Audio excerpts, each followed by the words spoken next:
लाल किला के सामने है और आज जो प्रियंका गांधी का बयान आया है गुजरात में, प्रियंका गांधी ने कहा है कि एक अंकल आते हैं और बोलते हैं आपका मंगलसूत्र छीन लिया जाएगा, हमारे परिवार के लोगों कई लोगों का अपमान किया, हमारे भाई का अपमान किया, हमारी माँ का अपमान किया, हमारे दादा का परदादा का सबका अपमान किया मोदी जी ने। तो आपको क्या लग रहा है कि अभी जो बोल रहे हैं प्रियंका गांधी का जो बयान है उससे आप क्या सहमत देखो हैं? बिल्कुल सहमत नहीं है। हाँ। उनकी माता जी ने भी मोदी जी के लिए ऐसे बयानबाजी की थी, हाँ। मौत का सौदागर, हाँ। निकले मतों के सौदागर। हाँ। मणिशंकर अय्यर ने भी नीच कक्षा का आदमी किए थे, हाँ। नीच कक्षा का आदमी मोदी जी को बोले थे और निकले उच्च कक्षा के आदमी। हाँ। तो ऐसी बयानबाजी अब विपक्षी पास देखो, हाँ। वो न्याय पत्र में कुछ नहीं रहा, हाँ, घोषणा पत्र में नहीं रहा, हाँ, अब बयानबाजी पे जीत लेंगे क्या? हाँ। अब बचा ही क्या है? हाँ। विपक्ष तो ऐसे ही वो तो कह रहे हैं कि जो 2 चरण हुए हैं इसमें मोदी जी देख के घबरा गए हैं, वोटिंग ज्यादा हुई नहीं बीजेपी के लिए।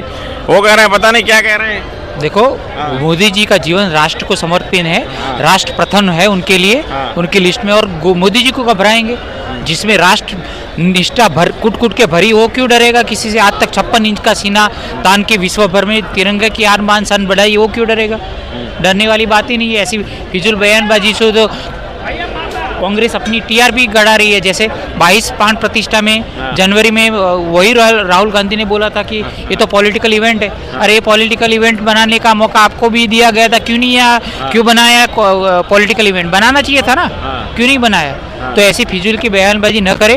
हाँ, कांग्रेस कहाँ गलती कर रही है? पहले तो उनको परिवारवाद वाली राजनीति छोड़नी चाहिए, तुष्टीकरण वाली राजनीति छोड़ो, डिवाइड एंड रूल वाली राजनीति छोड़ो और यूनाइटेड एंड रूल वाली करो, भाजपा वाली, तो लोग जुड़ेंगे। और राष्ट्र हित के बारे में सोचो अपनी जीत। आज प्रियंका गांधी का ये भी बयान आया है कि ये इनका 56 इंच का सीना नहीं है, ये लोगों को डरा रहे हैं, मुख्यमंत्री को जेल में डाल रहे हैं, लोगों के यहाँ ईडी सीबीआई भेज रहे हैं। वो कह रहे हैं ये डरा हुआ प्रधानमंत्री है। अरे डरा, जहाँ भ्रष्टाचार के आरोप लगेंगे उनको क्या ऐसे ही छोड़ देंगे?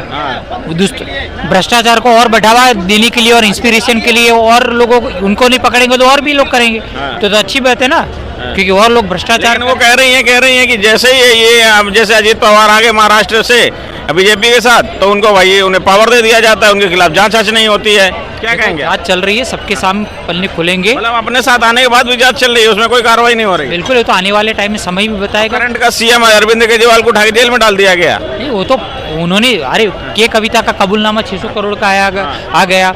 विजय नायर वो खुद कैलाश गहलोत के बंगले में रह के सारे वहीवट करता था। मुगुटा रेड्डी, राघव मुगुटा, ये सारे तो सरकारी गवाह बन गए। एसवी राजू ईडी के वकील, अभिषेक मेनू और गुप्ता केजरीवाल के है। तो केजरीवाल की राजनीति और दोगलापन तो सबको पता है।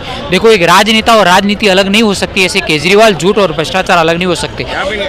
निकले थे स्वराज से अटक गए शराब पे, निकले थे पाठशाला से अटक गए मधुशाला पे, निकले थे राजनीति के लिए कर बैठे शराब नीति। ये है केजरीवाल है बनिया और आ गए राजनीति में, तो कर राजनीति का कर दिया व्यापारीकरण, पॉलिटिक्स का कमर्शियलाइजेशन। ये है केजरीवाल का दोगलापन सबको पता चल गया है। तो अब तो बचा है क्या? उनकी राजनीति क्या सूर्योदय हुआ है जन लोकपाल और रामलीला से। अब उनका राजनीतिक करियर का सूर्यास्त होने जा रहा है तिहाड़ जेल से। सीधी सिंपल सी बात। सहमत है? बिल्कुल सही बात। सरकार भाई मोदी बनेगी। हम वोट डालने जा रहे, कल वोट डाल के आए हो? कल डालने जा रहे हैं। 2 तारीख को चुनाव है फरुखाबाद में। तो वहाँ से कौन जीत के आ रहा है? मुकेश राजपूत। अच्छा, गारंटी गारंटी के साथ। आपको क्या लग रहा है 2024 में जो मोदी जी का 400 वाला नारा है उसमें क्या लग रहा है? अब देखिए, जिस हिसाब से वोटिंग हो रही है उस हिसाब से तो पार ही हो जाएगा, क्योंकि अपोजिशन वाले तो अभी होटल बुकिंग में बिजी हैं।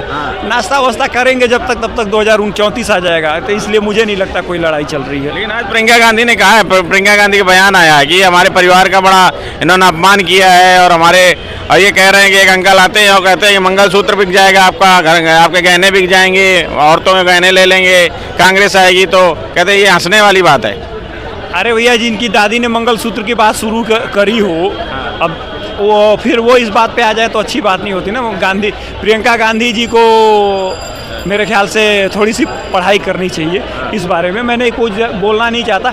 आप जो मैनिफेस्टो जारी किए हैं उसमें और इनहेरिटेंस टैक्स की बात कर रहे हो, वो किसके लिए कर रहे हैं? आखिर आप सर्वे किस बात का करा रहे हैं? आप सर्वे किस बात का कराएंगे भैया? सर्वे किसका कराएंगे? जो बाहर से आए हैं घुसपैठिए, उनका सर्वे कराएंगे? उनके पास तो कुछ है ही नहीं। तो जेन्युइन सी बात है, जो आदमी मेहनत कर रहा है, जो 2 पैसे जोड़ रहा है, आप उसी से टैक्स लेंगे ना। जैसे पहले इन्होंने सीलिंग निकाल के जिनके पास ज़मीनें थे उनकी ज़मीनें छीन ली, उसके पहले इन्होंने पटौधन करके जिन लोगों के पास ज़मीनें थी उसकी ले ली। तो इनका तो इतिहास रहा है ना संविधान चेंज करना। मतलब एक चोर बोल रहा है कि अगला आदमी चोरी कर सकता है, चोरी किया नहीं है। जो चोरी नहीं किया है वो चोरी करेगा, इसकी गारंटी नहीं है, लेकिन संदेह है कि भैया चोरी कर लेगा, डराया। वो तो कह रहे हैं कि इलेक्ट्रल बॉन्ड में कुछ गड़बड़ हुआ है। इलेक्ट्रल बॉन्ड में उन्होंने अभी बीच में पहले बयान आया था। हाँ, ऐसा है, मेरे ख्याल से 2016 की बात है। तो डेमोक्रेसी, अब क्या बोलूँ मैं, तो इसको बोलता हूँ गैंग लॉर्ड, यानी